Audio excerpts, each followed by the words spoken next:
Hello,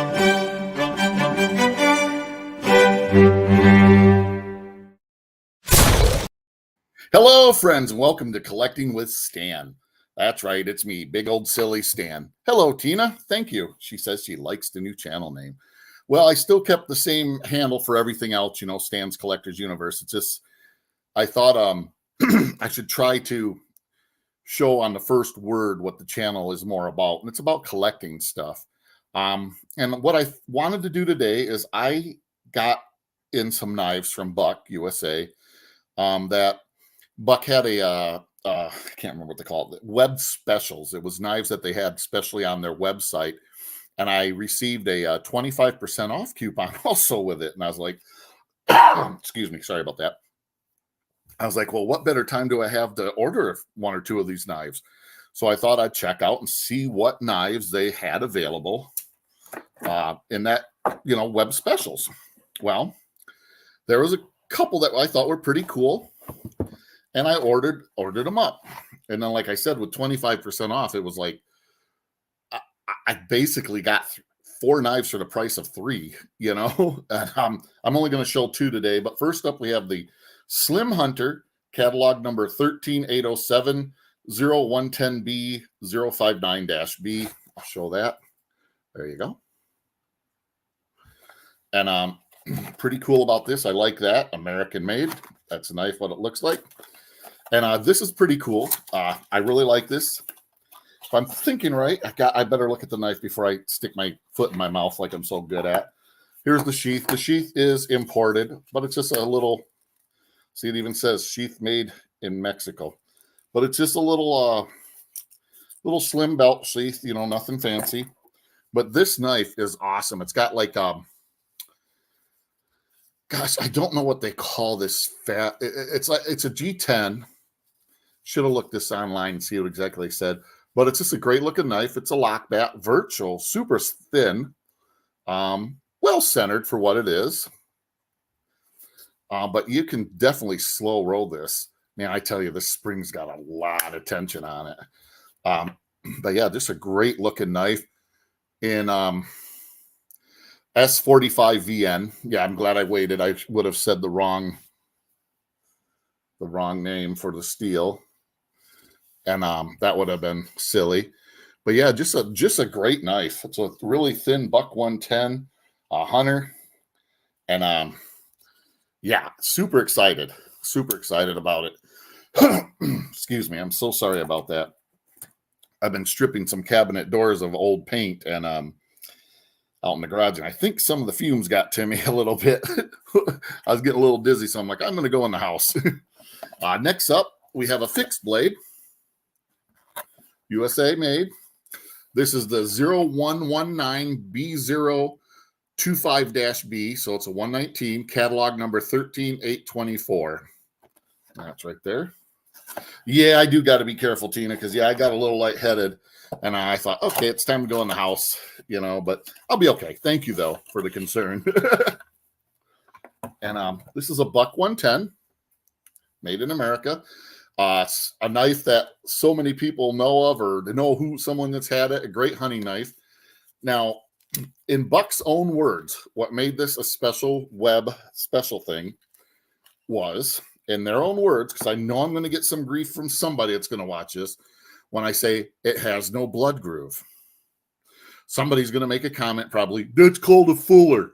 I agree. It's called a fuller. But Buck's own website says a blood groove, 119 with no blood groove. This is built in 2023. Great looking knife. Feels good in hand. I like these, what it's about, call them polyphonetic or I can't remember exactly. Hey, Rick James, how you doing? What they call them, but polyphonetic handles. They're just great. They feel cool. And yeah, usually a Buck 110 has a blood groove right there, or a fuller. You know what I mean?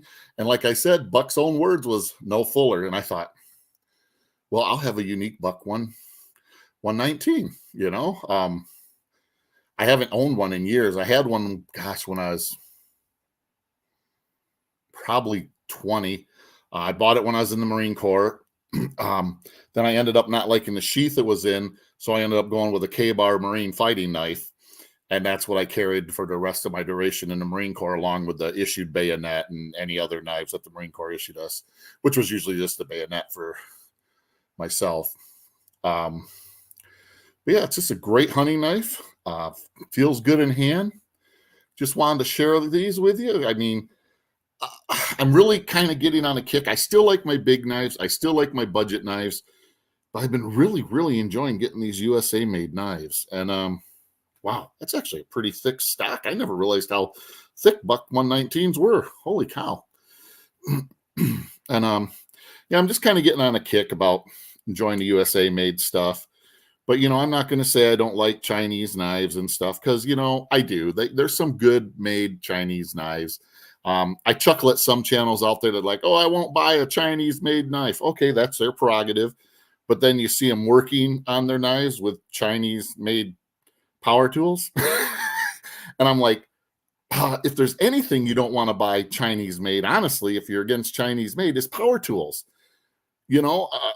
Unless it's a good name brand, so I kind of chuckle with that one, but it's okay. To each their own, My feeling on Chinese or American made is if it's made well, made properly, and it's priced accordingly, I have no problem picking it up. I am mostly, I enjoy good quality made stuff, knives, equipment, whatever. Wow, doesn't even have a seam for the knife. This must be a, God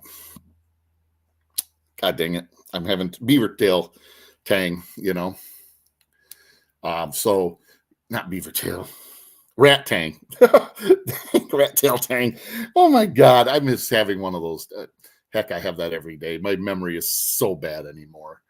I want to blame it on the meds I'm on. My wife keeps saying I'm just getting old. So maybe it's a combination of both. But yeah, I just thought I'd share them. Sometimes it's a simple, quick little video. Just spend some time. My wife had to work today. Poor girl. It's only 4:37 here. She started at noon. And she's got to work till midnight tonight. Then she's got to be back at 8 a.m. tomorrow. I feel so bad for her. She just, but she's dedicated and she tries to help out when she can. And, it makes me proud of her. I'm not going to lie. But at the same time, it's like I sometimes wish that she would be a little more concerned about her health and stuff too, because not to be rude, my wife's no spring chicken anymore either. She's gonna kill me if somebody sees this. Yeah, exactly, Tina. Yikes, poor Mrs. Stan. Yeah, and but a good point is she's like one of the trainer people there, so she's got people going through orientation today and tomorrow. And the reason she's got to work nights right now is because they don't have enough people to do it. So some of these people are the people who will be working nights. So once they're fully done with training, she won't have to do the nights no more. So, so it's kind of bad, but it's a good thing because it's getting them done so that she doesn't have to keep doing the, marathon sessions and stuff. So, yeah, I'm going to keep doing some videos up here in different locations. Currently working on my computer downstairs. Might end up getting a new one, but I think I can fix what's going on. It's either a video card's bad or it needs more RAM. The RAM came in. I just got to put it in. And I think I'm also going to get it cleaned up behind where I record.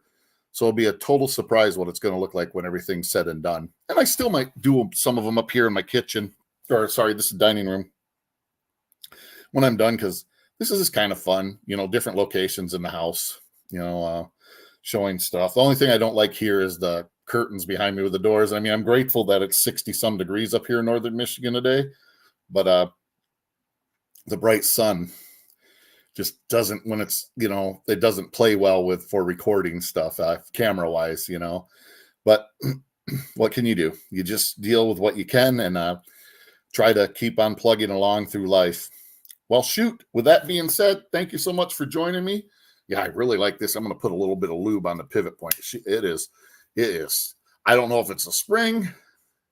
Might just be the spring because it is getting better. It's just a tight spring, but see if I can get that a little more free. I don't want to just fling in, of course. But excuse me. I hope that didn't blow out anybody's ears. I apologize if it did. Can't wait to see what you do with your basement backdrop.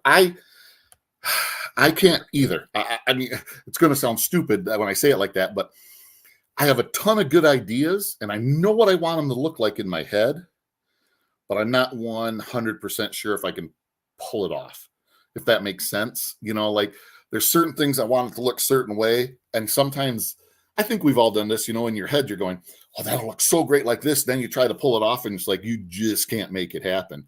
Tony, how you doing today? So when the backdrop's done down there and I get everything cleaned up, my biggest thing is I just want to get it cleaned up. My wife made a good point,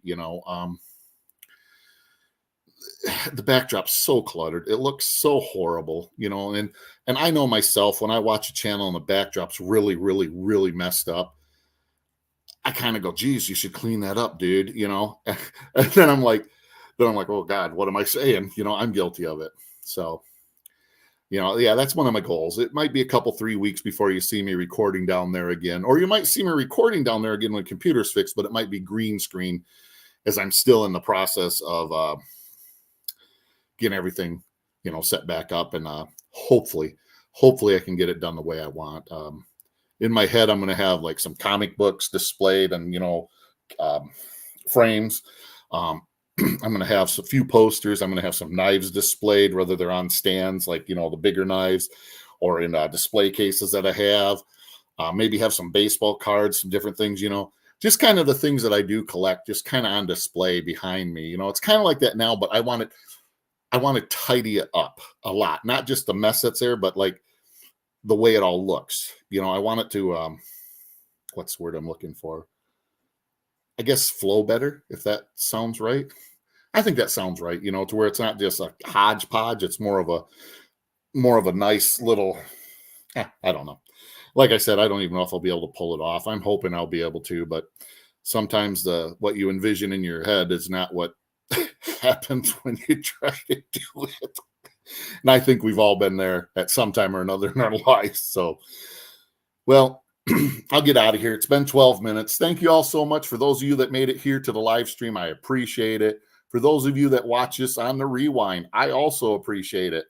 With that being said, live long, prosper, and collect your own way.